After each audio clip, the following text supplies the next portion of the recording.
Hello student, स्वागत है आप सभी का एक बार फिर से हमारे इस ऑफिशियल यूट्यूब चैनल में जिसका नाम है एसोल सॉल्यूशन। मैं चंदन कुमार हाजिर हूँ आप सभी के सामने अपनी एक और नई वीडियो के साथ। सो गाइस, आज के इस नई वीडियो में हम बात करेंगे उन सभी स्टूडेंट्स के लिए जो कि 6th सेमेस्टर के स्टूडेंट्स हैं, चाहे वो एसओएल के स्टूडेंट हैं, एनसी वेब के स्टूडेंट्स हैं या फिर वो रेगुलर कॉलेज के स्टूडेंट्स हैं और उनके पास में बीए प्रोग्राम का कोर्स है और उनके पास में भारत में रेडियो और सिनेमा एक सामाजिक इतिहास इसका सब्जेक्ट है। तो आज की नई वीडियो उन सभी स्टूडेंट्स के लिए मोस्ट इम्पॉर्टेंट रहने वाली है।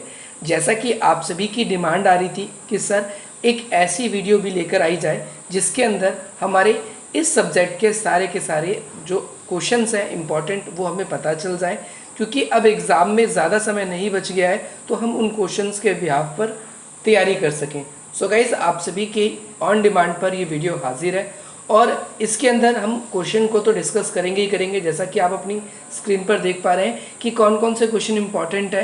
ये पूरे के पूरे लगभग 20 क्वेश्चन के लगभग मैंने आप सभी के लिए प्रिपेयर करे हैं, जो कि आप सभी को अपने एग्जामिनेशन के लिए बहुत ज़्यादा ज़रूर प्रिपेयर करना है और ये क्वेश्चन आप सभी के एग्ज़ाम में आप सभी को बहुत फ़ायदा देगी।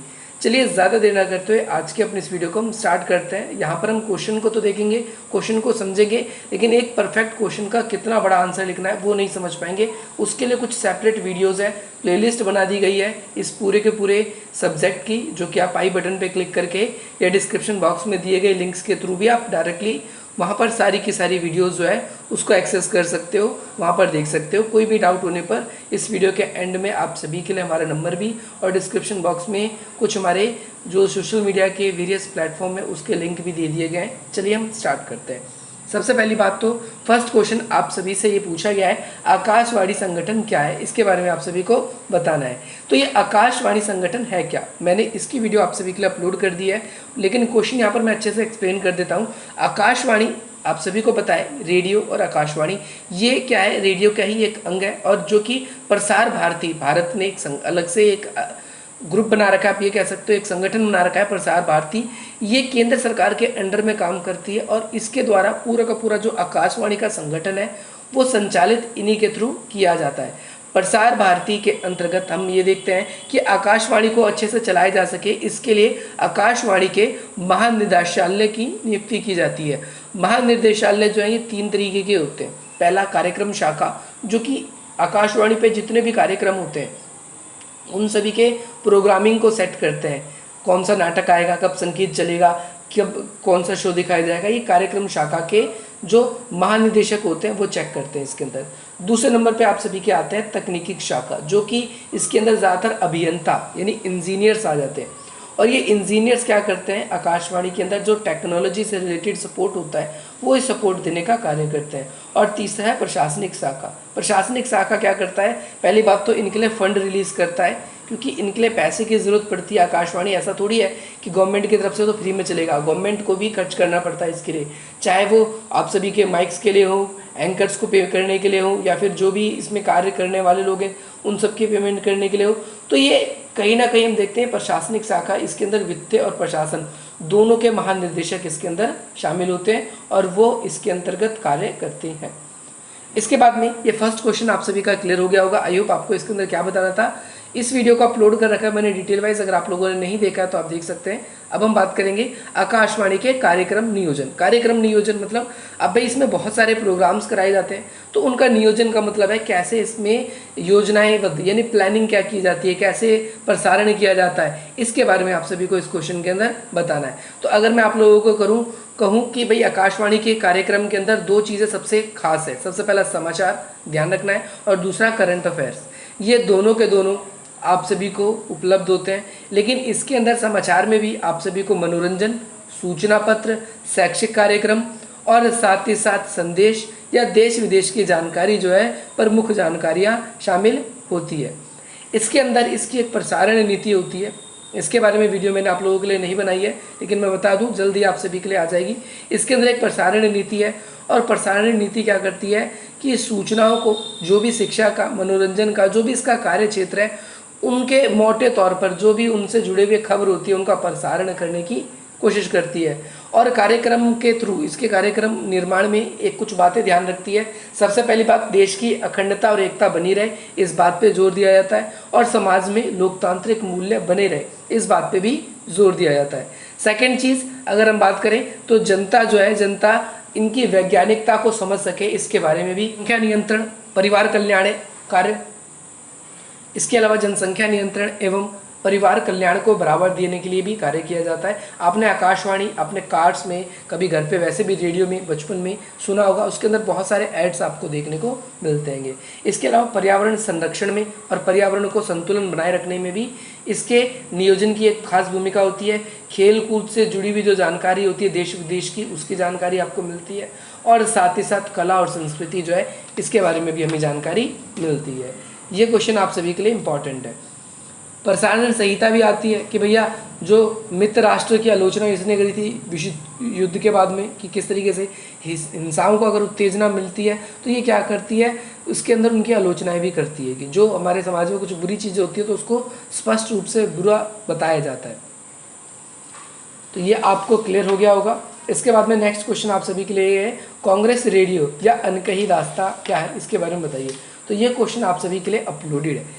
जो कांग्रेस रेडियो क्यों कहा जाता है, मैंने आप सभी को बताया था कि भाई जब भारत छोड़ो आंदोलन चल रहा था तो उस समय आंदोलन के समय में तो भारतीय लोगों ने मिलकर क्या किया था, एक ऐसा रेडियो निर्माण किया था जो आंदोलन में अलग अलग स्थानों पर अपनी जानकारी, सूचनाओं, इन सब का प्रचार प्रसार कर रहा था।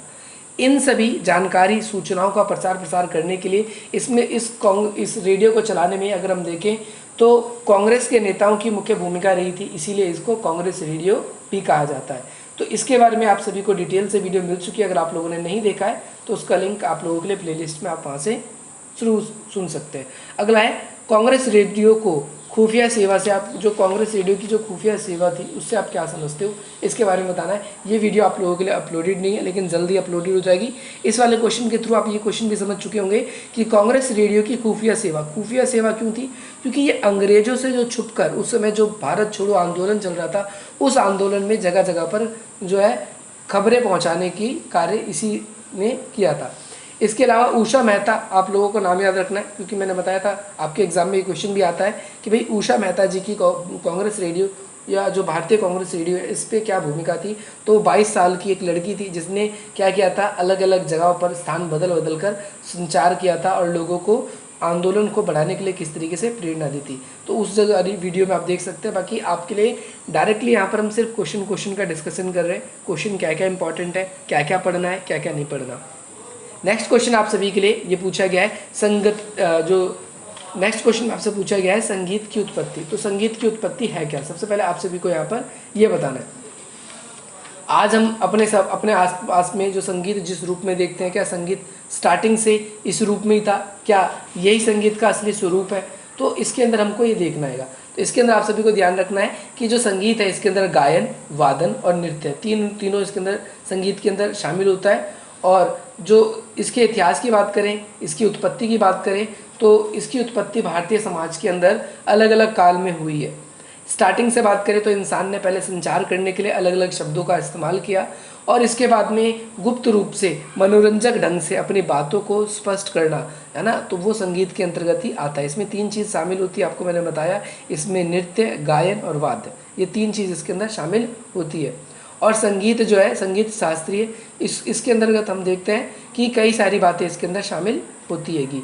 जैसे आजकल इसकी जो और भी लेवल है जो इसके अप हो चुके हैं। तो इसकी उत्पत्ति अलग अलग समय में जो अलग अलग मनोरंजन या रोचक ढंग से इसको प्रकट करके हमारे सामने उत्पन्न होकर ये आया हुआ है। तो संगीत के कुछ तत्व भी होते हैं, जैसे इसके अंदर आप मोर देखोगे, मोर को सा बोलते हैं, है ना, या चातक बोलोगे आप, चातक के अंदर रे होता है, ऋषभ होता है, बकरा होता है उसको गा बोला जाता है, गंधार, कोआ माह होता है जिसके अंदर मध्यम होता है, कोयल पाह होता है जिसे पंचम बोलते हैं। तो ये इसके कुछ तत्व हैं जिन्होंने पक्षियों की आवाज़ की तरह से, जैसे मोर है ना, वो सा करती है, जो चातक होता है वो रे करता है, बकरा सा रे गा मा, है ना। तो इस तरीके से इनके साउंड को लेकर इनकी क्या की गई है, इनके धुन को बनाया गया, संगीत के कुछ तत्वों को बताया गया। ये वीडियो आप लोगों के लिए आएगी तो उसके अंदर आप सभी को बिल्कुल डीप से एक्सप्लेन कर दिया जाएगा। नेक्स्ट क्वेश्चन में बात करेंगे संगीत के तत्वों के बारे में। किसके बारे में? संगीत के तत्वों के बारे में। तो संगीत के कई सारे तत्व हैं। सबसे पहले संगीत वाला पोर्शन ही आप सभी के लिए बहुत ज़्यादा इंपॉर्टेंट है। तो अगर आप लोगों ने संगीत का पोर्शन अगर नहीं किया है तो आप इसको ज़रूर करके जाएँ। संगीत वाला पोर्शन आप लोगों के लिए बहुत इंपॉर्टेंट है। इसके अंदर स्वर की और आपकी श्रुति, यानी श्रुति मतलब सुनना, इन दोनों के बारे में आप सभी को इसके अंदर वर्णन करना आएगा। तो ये वाला कॉन्सेप्ट आप लोगों के लिए बहुत ही ज़्यादा इंपॉर्टेंट है। राग मल्हार वगैरह क्या होते हैं आप सभी को पता है। प्राचीन काल में कुछ ऐसे भी सिंगर, कुछ ऐसे भी होते थे जब वो गाते और डांस करते थे तो उस समय बारिश भी होती थी। तो सोच सकते हो आप कि कितनी ज़्यादा खास बातें थी हमारे एक संगीत में। आसमान भी रो पड़ता था उस टाइम पे, तो ऐसा कहा जाता है प्राचीन में। लेकिन अब हम बात करते हैं आगे की तरफ, हम बढ़ते हैं आगे। नेक्स्ट क्वेश्चन आप सभी के लिए है बीवी केसरी के जीवन परिचय आप सभी को इसके अंदर बताना है। तो भाई बीवी केसरी का जीवन परिचय आपको बताना है। और इससे पहले रेडियो वाला कॉन्सेप्ट है जो कि मैंने आप लोगों को पहले ही बता दिया है। और ये एजुकेशन वाली, मीडिया वाली जो सब्जेक्ट है जिसका लिंक भी डिस्क्रिप्शन में दे दूंगा, उसके अंदर आपको मिल जाएगा। तो उसके थ्रू आप रेडियो वाला कॉन्सेप्ट जो है वो भी इसके अंदर आता है, वो आप इसके अंदर देख लेना। इसके अलावा बीवी केसरी के जीवन परिचय के बारे में आप सभी को बताना है। ये बीवी केसरी जी कौन थे, ये वीडियो अपलोडेड नहीं है लेकिन ये इंपॉर्टेंट है, ये जल्दी आप सभी के लिए अपलोडेड हो जाएगी। नेक्स्ट क्वेश्चन आप सभी को पढ़ना है कि भाई रेडियो के प्रसारण के क्या लक्ष्य है, रेडियो क्यों प्रसारण किया जाता है, क्या लक्ष्य है रेडियो के प्रसारण करने के। तो रेडियो के कई लक्ष्य हैं। सबसे पहले कि समाज के अलग अलग लोगों को सूचना देना। दूसरी बात, आस पड़ोस में घटित घटनाओं को संग्रहित वे में लोगों को समझाना। तीसरी चीज़, रेडियो प्रसारण का एक लक्ष्य ये भी है कि लोगों का मनोरंजन करना, लोगों को शिक्षित करना। तो ये कुछ इसके लक्ष्य है, कुछ इसके लाभ भी हैं। हम इसको लाभ की कैटेगरी में भी लिख सकते हैं और इसको लक्ष्य की कैटेगरी में भी रख सकते हैं। नेक्स्ट क्वेश्चन है आप लोगों के लिए विविध भारती प्रसारण। विविध भारती प्रसारण क्या है, इसके बारे में आप सभी को बताना है।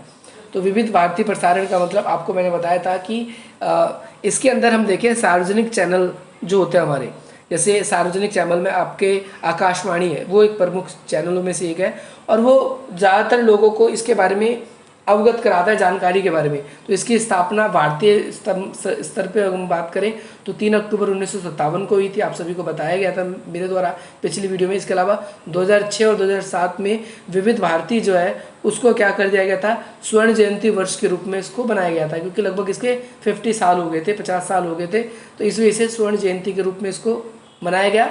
और भारत के अंदर जो रेडियो प्रसारण है वो कब शुरुआत हुई थी, तो आपको ध्यान रखना है अगस्त और जुलाई का महीना था, 1927 में इसको स्टार्टिंग हुआ था। अब बाकी अब 100 ईयर्स हो जाएंगे आगे 2027 में, तो उसको और ज़्यादा धूमधाम से सेलिब्रेट किया जाएगा।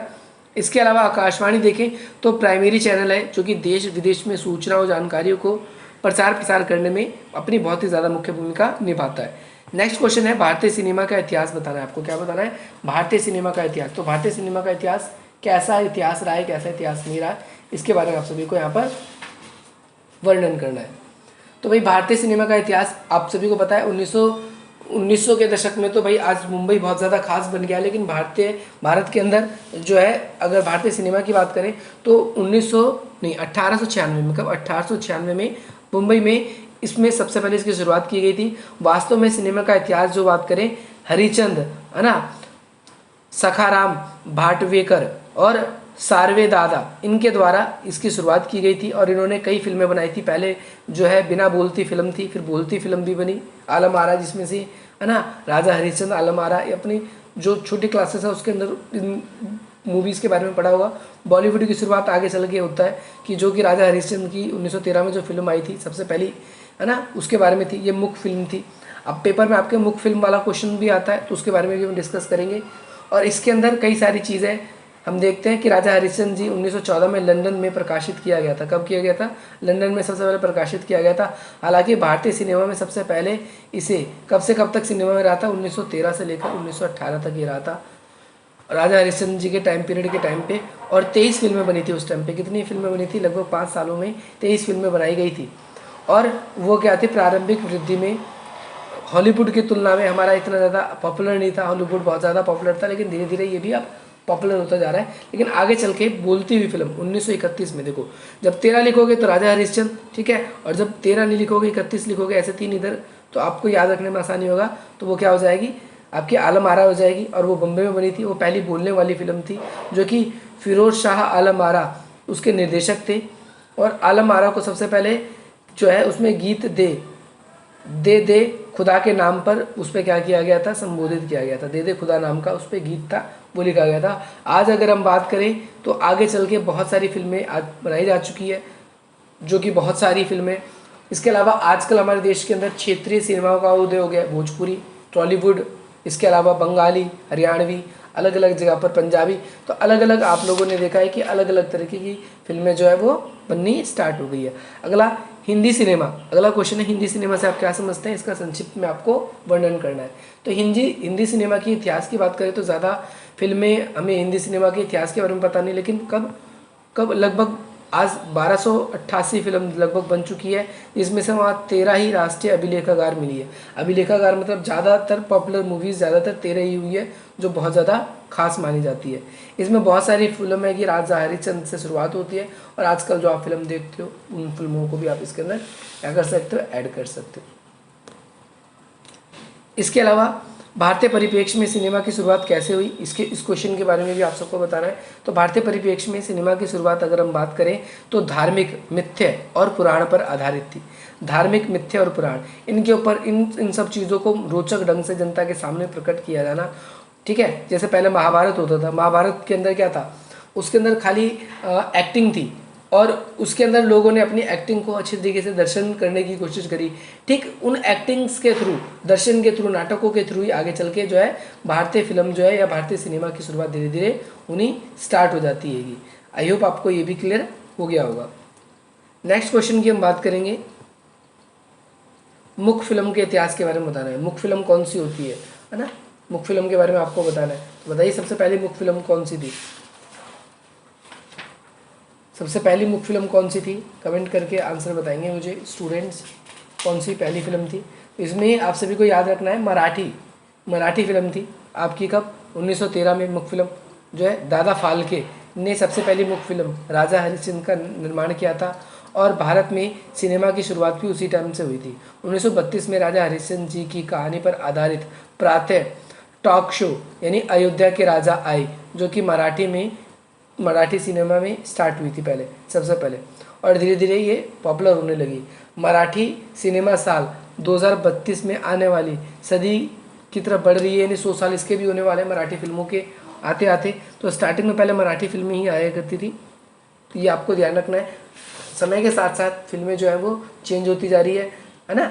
इसके अलावा किरदार जो है या उनके जो मूवी के रोल है वो सब भी चेंज होते जा रहे हैं। अगला है मूल चलचित्र किसे बोलते हैं। पहली बात तो चलचित्र बोलते हैं किसको, टीवी को बोलते हैं।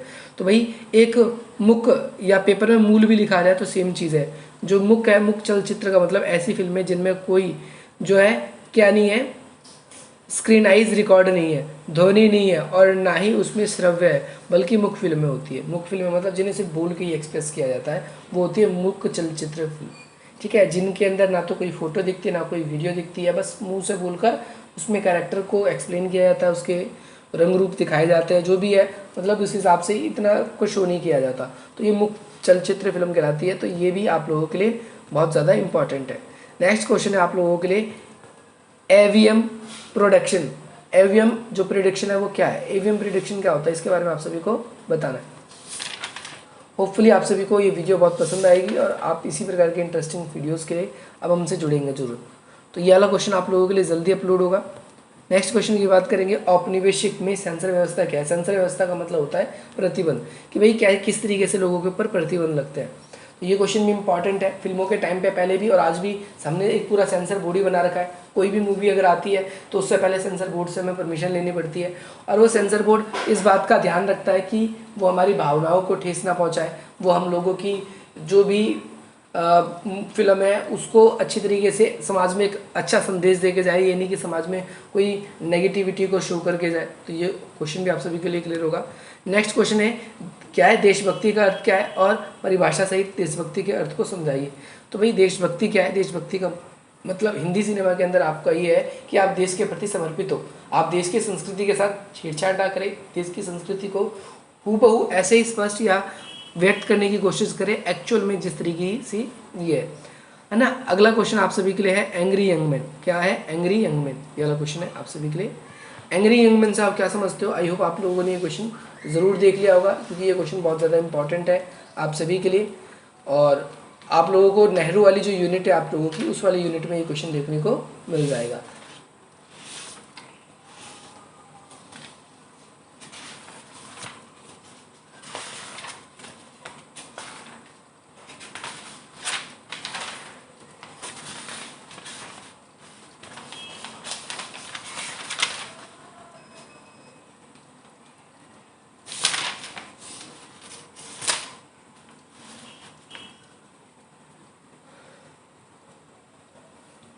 सो स्टूडेंट्स, जो एंग्री यंग मैन है इसमें ज़्यादातर ऐसे काम करने वालों का जनसमूह होता है जो कि मध्यम वर्गीय ब्रिटिश नाटककार और उपन्यासकार 1950 के दशक में बने थे। कब बने थे? 1950 के दशक में। जो समूह प्रमुख आंकड़ों, इसमें अगर हम बात करें, जॉन ऑब्सबर्न शामिल थे, या फिर आपका किंग्सले एमिस और अन्य लेखक, ऐसे कुछ लेखक इसके अंदर शामिल थे, या फिर कलाकार शामिल थे, जो कि एंग्री यंग मैन के नाम से जाना जाता है। और इन्होंने एंग्री यंग मैन इसलिए कहा जाता है क्योंकि ब्रिटिश मीडिया द्वारा युवा के लेखों का वर्णन जो है वो कभी थोड़ी थोड़ी बातों पर ही क्या हो जाते थे, थोड़े से गुस्से हो जाते थे। इसीलिए उनके लिए उस समय के जो यंग नेता थे या उस समय के जो यंग जो कलाकार थे, ये सब के सब कलाकार जो है वो बहुत जल्दी अग्रेसिव हो जाते थे, गुस्से में आ जाते थे। इस वजह से इन्हें एंग्री यंग मैन कहा जाता है। और इनके युग से आप क्या समझते हो? तो पूरे युग में कई सारी ऐसी फिल्में बनी जो कि मार धाड़ पर आधारित थी। मार धाड़ का मतलब है फाइट पर आधारित थी, जिसपे बहुत ज़्यादा फाइटें होती है और वो एक्शन जो है वो पब्लिक पे एक अच्छा रिएक्शन का रूप करती है। लोग ऐसी मूवीज़ को पसंद करते थे उस समय पे। तो एंग्री यंग मैन की मूवीज़ जो है वो मूवीज़ हुआ करती थी। अगला है नेहरू के टाइम पीरियड में आपको बताना है कि भाई सिनेमा का राजनीतिक विवेचन करना है। नेहरू जी के टाइम पे सिनेमा किस प्रकार का था, किस प्रकार का नहीं था। तो उस समय सिनेमा भी अगर हम देखें तो एंग्री यंग मैन उस टाइम स्टार्टिंग ही हो रही थी। इसके अलावा कला, साहित्य, इन सबको बहुत ज़्यादा प्रोत्साहन दिया जाता था उस काल में। अगला रिमिक्स क्या है? तो रिमिक्स पता है कि कई चीज़ों को जब आपस में मिक्स कर देते हैं और उसको और आकर्षक ढंग से प्रकट करने के लिए, तो वो रिमिक्स कहलाता है। तो क्वेश्चन में बताया गया है रिमिक्स की क्या क्या विशेषताएं होती है, उसकी उपयोगिता। तो रिमिक्स की कई विशेषताएं, रिमिक्स का विशेषता का मतलब ये है कि कई बार हम कई चीज़ों का, कई गानों का या कई चीज़ों का एक साथ ही आनंद ले पाते हैं। तो ये इसके कुछ लाभ है। इसकी हानियाँ भी हैं कि कई बार हमें इन्हें पहचान करना मुश्किल हो जाता है कि कौन सा है कौन सा नहीं है। तो होपफुली अगर आप लोगों के एग्जाम में भी क्वेश्चन आएगा तो आप इसको कर देंगे अच्छी तरीके से। इसके अलावा गीत क्या है, गीत की परिभाषा और उसके प्रमुख भाग पूछे गए, तो ये क्वेश्चन भी आप सभी के लिए जल्द से जल्द अपलोड कर दिया जाएगा। होपफुली आज की इस नई वीडियो से आप सभी को बहुत वैल्यू मिलेगी और काफ़ी सारी इंपॉर्टेंट क्वेश्चन जो है जो हमारी ओर से आप सभी के लिए आ चुके हैं। अगर आप लोग चाहते हैं हमारे साथ कनेक्ट होना तो आप इस नंबर पे दिए गए नंबर्स पे आप हमसे कनेक्ट हो सकते हैं, हमें मैसेज कर सकते हैं। इसके अलावा डिस्क्रिप्शन बॉक्स में कुछ वेरियस इंपॉर्टेंट लिंक्स दिए गए, उन लिंक्स के थ्रू भी आप हमसे जुड़ सकते हैं, जैसे टेलीग्राम पे, इंस्टाग्राम पे और फेसबुक पे। इसके अलावा अल्टरनेटिव यूट्यूब चैनल भी है हमारा, जिसका लिंक डिस्क्रिप्शन बॉक्स में। अगर आप लोगों को वीडियो भी पसंद आती है, वहाँ की वीडियो भी पसंद आती है, तो आप हमसे कॉन्टैक्ट कर सकते हैं। मिलते हैं हम आपसे अपनी अगली वीडियो में। जय हिंद, जय भारत।